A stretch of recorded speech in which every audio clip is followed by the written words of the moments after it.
Welcome to Love You a Brunch, the podcast for foodies and those who'd rather be brunching. Hi, I'm Jody Stapler.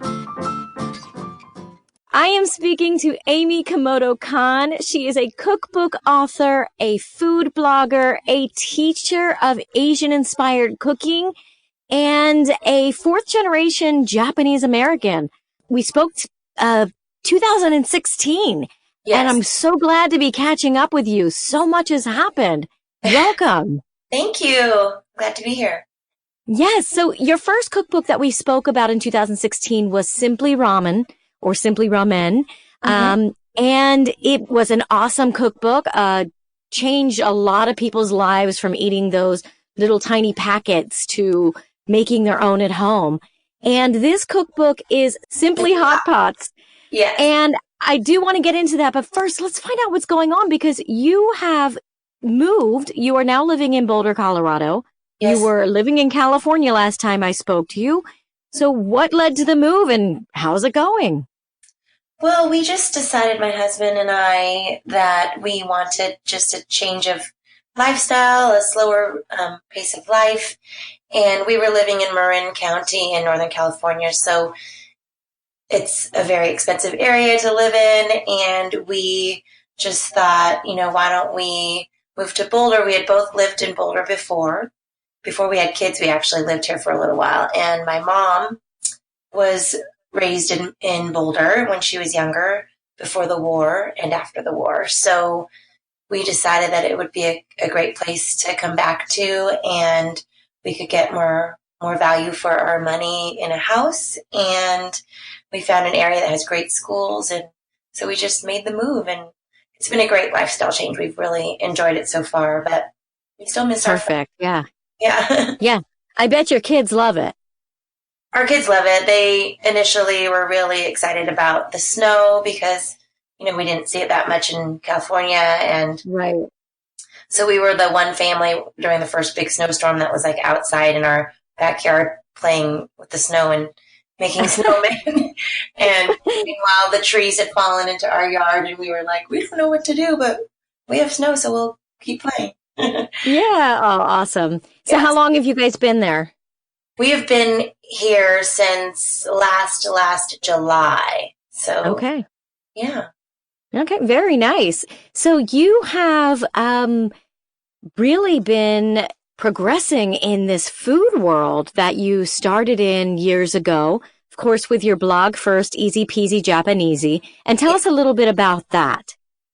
So that just started probably when I was in my 20s, like my mid-20s, and I would just, be asked a lot about my recipes. When I would take food over to parties or have dinner parties, people would say, that's really good, I want the recipe. And then it's kind of when blogs were just starting. And so people were just saying, oh, you should start a blog and put all your recipes up there. And so I just did it as a hobby on the side because I had a real job.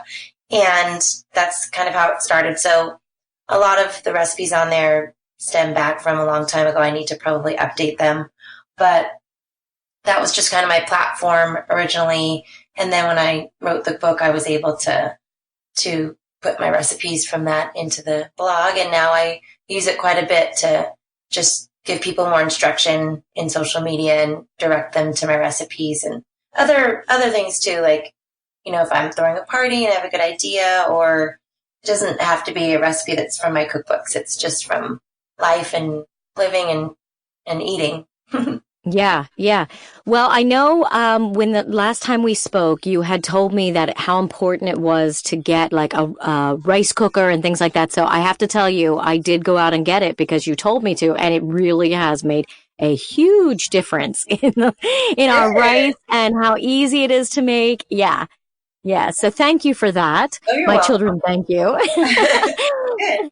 And so you start out this cookbook telling a little bit about your history, and we did talk about it in the other episode back years ago. Yes. But remind our listeners what's the history of your family and because it is extremely interesting and also important to keep that fresh in people's minds.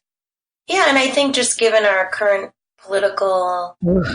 climate Yeah. that, the subject of immigration and, everything that it really is just not only interesting, but important to know and have this knowledge base for what had happened in the past in our own country. And so I'm a fourth generation Japanese American, which it's called a yonsei. And that just means that my family has been in the United States and lived here for 4 generations. So I would consider myself probably more American than Japanese, but I am 100% Japanese in my, that's my background. Genetics. Yeah. That's right. Yeah. That's my heritage. So both of my parents were born in California, and my mom is from San Francisco originally, and my dad's from Los Angeles. And, in 1941, when the World War II was happening and Japan bombed Pearl Harbor, there was just the war hysteria, and the president at the time thought that there was a risk for Japanese people or people of Japanese ancestry. Actually, you only needed to be like a 16th Japanese to be thought of as maybe being a spy for Japan. Wow. So it was kind of crazy to think that happened at that time. But basically, anyone living in the United States that was 100% or a 16th Japanese was forced into internment camps. Yeah. And I remember we talked about that. Mm-hmm. And I remember in 2016 thinking how crazy that is that we would do something like that. And then here we are in 2019, and It doesn't seem so crazy. Right. Yeah. Unfortunately, we're back at that place, and it's just unbelievable. Yeah. Yeah. So was it your mother that was in the internment camp? Both my parents and their family. Okay.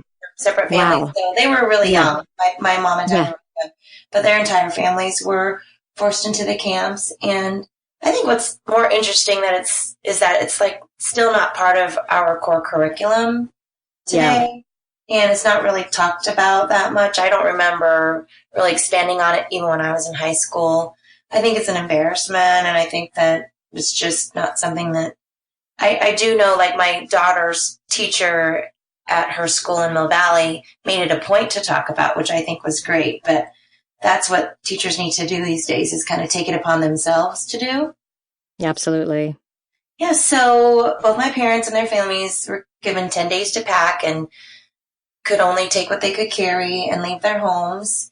And my mom was put in a camp called Amachi Camp in Colorado.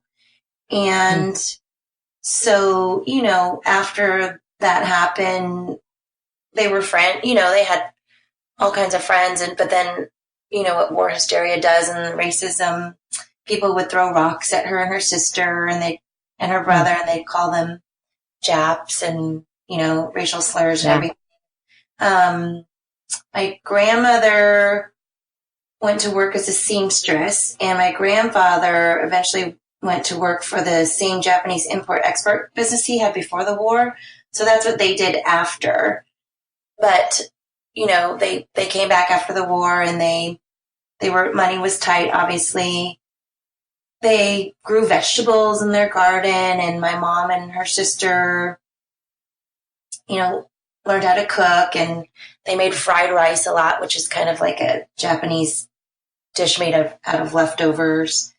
And my father kind of suffered some of the same prejudices, and his family returned to East LA. So my dad was kind of like this East LA hardcore, strike smoking greaser guy. Yeah. And I love that about him. But my grandfather on my father's side had actually been a chef in San Francisco before the war. Okay. So he used to make like sukiyaki and shabu-shabu, which are types of hot pots. But really his specialty was dessert. He used to make meringue cookies.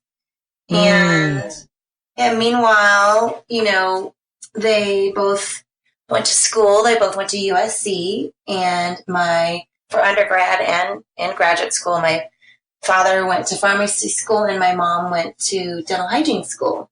And that's where they met and fell in love. And during that time in college, not surprisingly, they were not allowed to be in fraternities or sororities because they were just excluded from any of these social groups because of the post-war prejudice, which Wow. also was like, wow. But Yeah. so, what my mom did was her and some female friends formed a group called the Dames.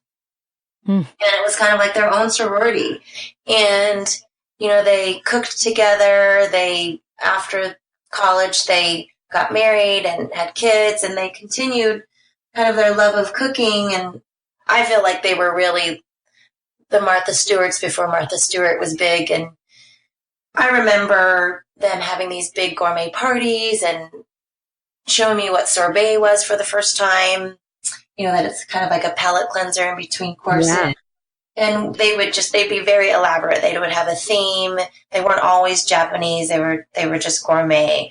And all of the children of the dames would help out, and we'd have to help set the table and clear and just witness what was going on in the kitchen. And so that's really how I started becoming interested in cooking and hosting. And I have really clear memories of my mom saying, go get a garnish from the yard, go grab some fern, or go grab a sprig of heavenly bamboo or some fresh flowers. And she would always have me help garnish the dishes and make them look beautiful. So that's kind of how it all started with the dames, but kind of stringing from, the adversities of the war. So I think it's a really interesting story that's why I became interested in. What a great experience growing up with all of that around you and getting to be part of it. As a kid, that probably your mother probably didn't even think about, what impact this is going to make on my children, but it's amazing the impact that it does. Yeah, I think because it just kind of shows you that even, in times of adversity and prejudice, and that you can find your people, you can be surrounded by love and family, and that can get you through tough times. And what I think is really humbling about my parents and their families are that they never really talk negatively about the experience. They only would recall positive things about it. And wow. I think that's hard to do when you always want to try to blame somebody. Yeah. So it's kind of that's amazing. Kind of taught us to just be ambitious, to own up to your own faults, to just persevere, and to rise above it all, and not not let things like that affect you in your life. And my whole family, both sides, have been successful in life, and I think that's why, because of yeah. What a great lesson to learn and to see firsthand. Definitely. And right now, the dames, they actually have a cookbook as well. It's sold at the Japan American Museum, the American National Museum, in Los Angeles. And awesome. Yeah. So my book will be sold side by side with theirs. Oh, that is just amazing. How very cool for you. Mm-hmm. Okay, so let's talk about Simply Hot Pots. Okay. So tell me, so there's some words in there that I'm not sure exactly how to say. Okay. Nabemono? Nabemono. Okay. And what does that mean? Nabemono is basically, nabe means pot. Okay. And it's not, so nabe for short just means pot. So nabemono is dishes that are cooked in a pot, like one pot meals. And the traditional clay lidded pot that nabe are cooked in are called donabe. And so it's kind of like an Indian tagine. Or, other types of vessels that other cultures use for one pot meals. But, the dishes in my book, they can be cooked in other vessels as well. You could use a cast iron skillet with a lid, or a le creuset, or, other things that you have around the house. You don't have to have a donabe, but you can learn about them and you can look online and you can find some really beautiful ones Yeah, that. they are beautiful. I love looking at these pots in the Indian version or the Japanese version. They're beautiful. And who They're wouldn't gorgeous. want one for a collection? Definitely, yeah, you should definitely save up to buy a good one. Yeah. Yeah. And I do love that you have that in the book, that all the different ways that a different equipment that you can use instead of having that. Hmm. But yeah, I'm always one for buying a new kitchen item. So Yeah, I'm a sucker. I'm a sucker for anything kitchen gadget new. absolutely. Which reminds me, you actually teach classes at Williams Sonoma, which is I one of have my in the past. I guilty haven't. pleasures. Yeah, I Okay. haven't recently, but I'm actually my next thing this week is that I'm doing a ramen takeover at Google here in Boulder. Oh, very cool. So I am helping the chefs there. They're using my recipes, and I'm going in and we are serving ramen to probably up to 1,000 employees. Wow. Fun, yeah. And then I'm also a private chef for a Colorado Rocky player here in. Oh, very cool. So I'm kind of filling my time more with events and activities than I am with doing cooking classes right now. But Yeah. Yeah, yeah, absolutely. I'm supposed to do Okay. one at the Japan American Museum in the next couple of months. So Oh, I awesome. definitely have a list of all my upcoming, my PR circuit and upcoming events on my website. So Okay. And that will be on Easy Peasy Japanesey? yes, that's correct. Okay. Very Yes. good. Okay, so tell us a little bit about how you cook a hot pot. Well, I tried to format this book similarly to Simply Ramen to make it easier for people that aren't familiar with hot pots. So I start off the book with kind of base broths, just like I did in Simply Ramen. And so you start it off with a base broth, and then you can kind of layer that flavor that gets fortified into the broth with what you're adding to it, the ingredients that you're putting into it. So if you talk about traditional Japanese hot pot, you have sukiyaki and shabu-shabu are two of the main ones. So sukiyaki actually has more of almost like a teriyaki sauce that's poured over the vegetables and the proteins as you're cooking it. But shabu-shabu, which is called that because of the sound you make when you're kind of gently wafting your meat in the broth. Mm. It's like a sound. The sound you make is like shabu-shabu. So that's why they Okay. call it shabu-shabu. But that normally starts traditionally with just water and a piece of seaweed called kombu, which is kind of a darker, thicker seaweed found deeper in the ocean, not the seaweed Mm. that you eat for sushi. And that Yeah. flavors the water, and then that's your base broth for shabu-shabu that you would kind of waft your meat in and cook your vegetables in, and then you have all these side sauces that you dip those into. And also traditionally, shabu-shabu has an egg that's beaten that you would put your meat into, also a raw egg. But a lot of Mm. restaurants don't have that because of risk for salmonella. Right. But Right. traditionally you would have this egg on the side that you dip your meat into. So my book starts with all of these base broths. Some of them are Japanese, some of them are more international. And then you cut up your vegetables and your meats. Your meats are normally really thinly sliced so that they can cook quickly in your broth. And then you Mm. make these side sauces that you can dip your meat and vegetables into.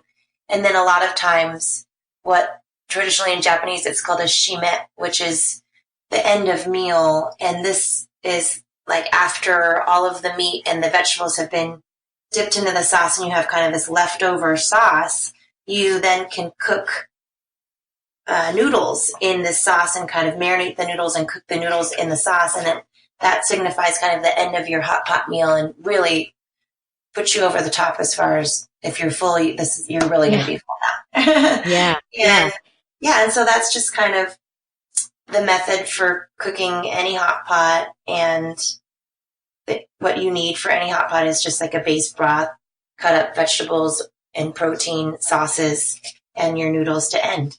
You do have a bunch of different sauces in here. which is great. Now, do you make them for specific hot pots, or do you make all of them and use those as you're eating different things from the hot pot? I just wanted to add, you can also, I was talking about noodles before, but you can also put rice Yeah. into your pot. I just Mm. wanted to not leave that out. But as far as the sauces go, I do make them kind of specific to the dish. Hmm. So, for instance, if I'm making like a Kobe beef sukiyaki, I like to always have like my sesame miso sauce on the side. Mm.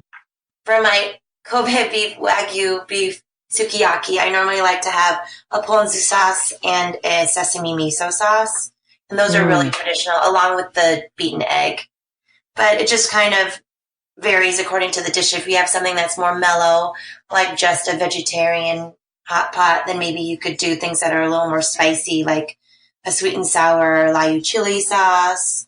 Or a lot of times with seafood, I like to use the chirizu sauce, which uses yuzu juice, which is kind of like a lemon lime Mm. that just gives that nice, pungency that goes well with fish. I'm loving looking at all the oh my gosh, it's making me so hungry. You have it's separated in the proteins, which is great. So if you specifically want to make something with pork, there's a section for just pork. The next section's chicken, and so forth. And then the pictures are amazing. Thank you. They're Yes, absolutely. But I want to point out that towards the, after the hot pots, you have other things in here as well. The side dishes, like the wontons and, the pancakes that you would get when you're going to a restaurant. You can make those at home, and I love that. Yes, I would say my kids probably think the best recipe in this cookbook is not a hot pot. It's Yeah. actually, it's this one called Chicken Delicious.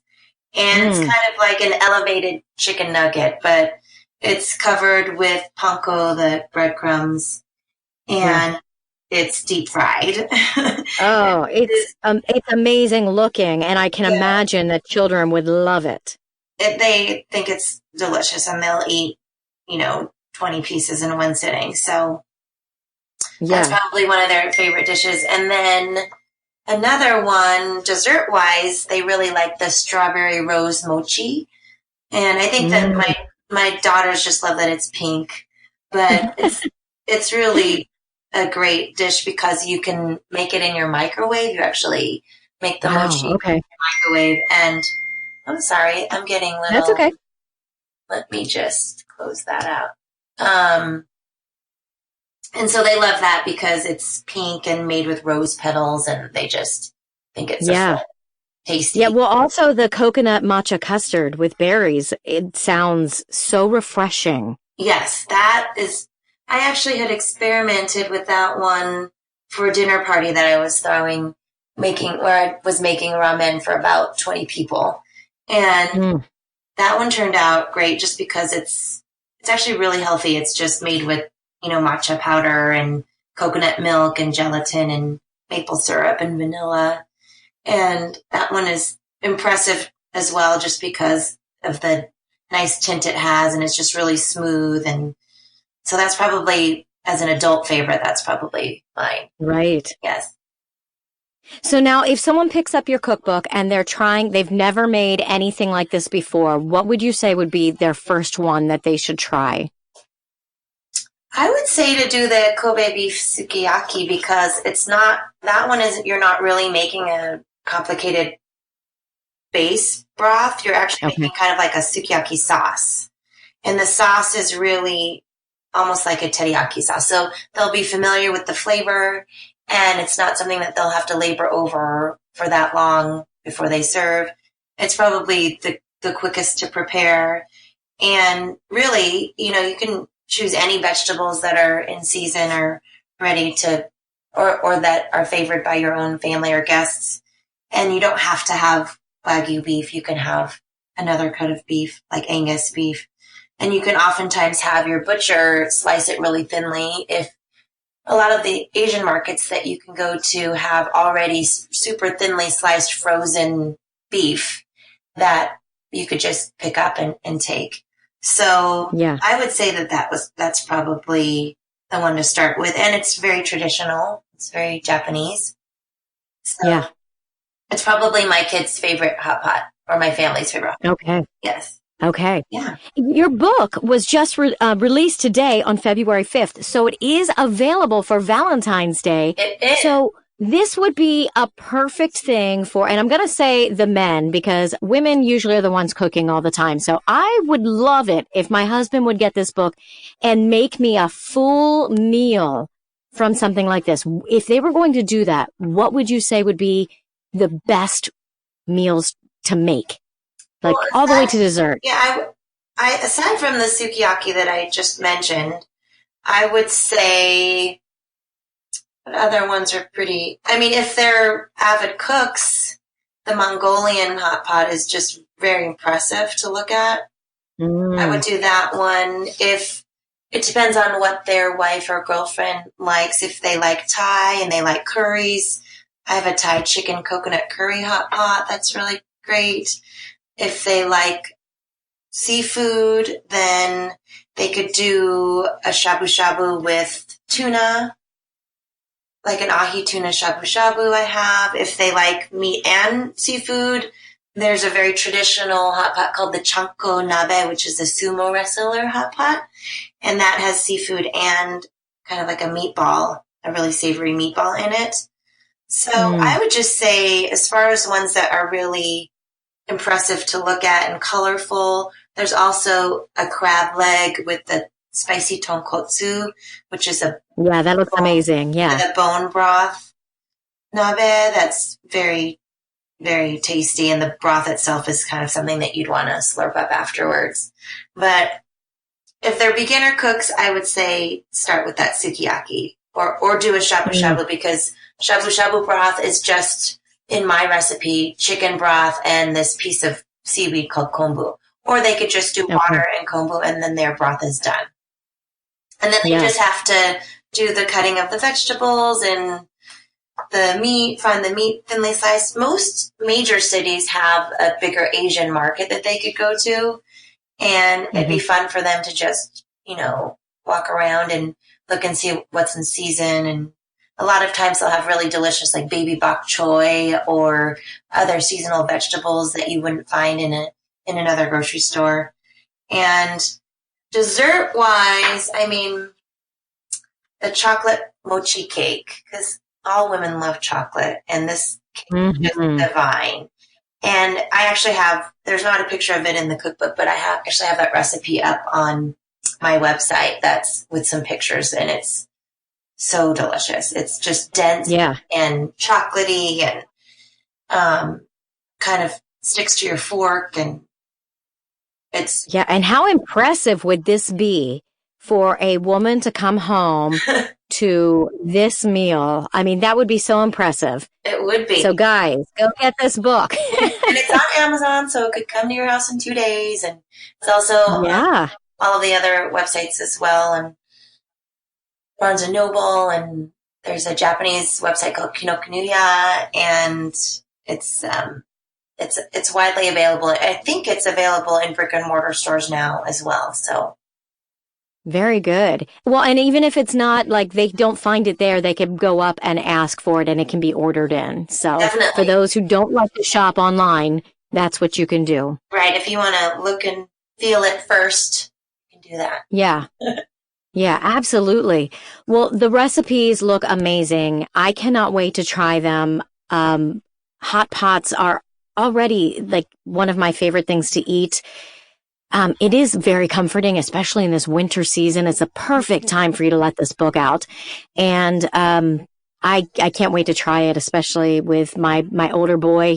My 18-year-old, he just loves this kind of food. So it's going to be fun to make with him for sure. It's a communal dish. It brings people together. It definitely is easy. I think that, with my first book being called Simply Ramen, it was meant to say, that book is only about ramen and nothing else, not to infer that ramen is simple. But with this book, in the second book in the series, Simply Hot Pots, it truly is easy. It's simple and easy. Anyone can do it. So Hmm. guys, get out there and get that cookbook and make your loved one a hot pot for Valentine's Day. And just really, it's such a fun book also because I have a lot of pictures of my family in it, and it does bring people together, and it's super fun and conversational. So Yeah. bring it. Well, Yes. Yes, well, I'm happy that you did as well. So I want to thank you for joining me today and for talking with me. And it's so nice to talk to you again after all these years and see how far you've gone with this career. And I only wish you the best. thank you so much. Thank you so much. I really enjoyed talking to you. Absolutely. I want to thank Amy Kimoto Kahn for joining me today to talk about her new cookbook, Simply Hot Pots, a complete course in Japanese Nabemono and other Asian one-pot meals. I also want to thank you for joining me today. Please make sure if you like our podcast to subscribe wherever you're listening and join us on our Facebook page, Instagram, and Twitter, and share us with your family and friends. If you appreciate our podcasts, books, music, and our goal of helping others fulfill their artistic career dreams, and would like to see it continue for many years to come, please join our Patreon and become a sponsor at Willow Moon Publishing. If you have any suggestions, feel free to leave a comment or email me at loveyouabrunchpodcast@gmail.com. Thank you so much again. I'm Jody Stapler, and join us next week on Love You a Brunch.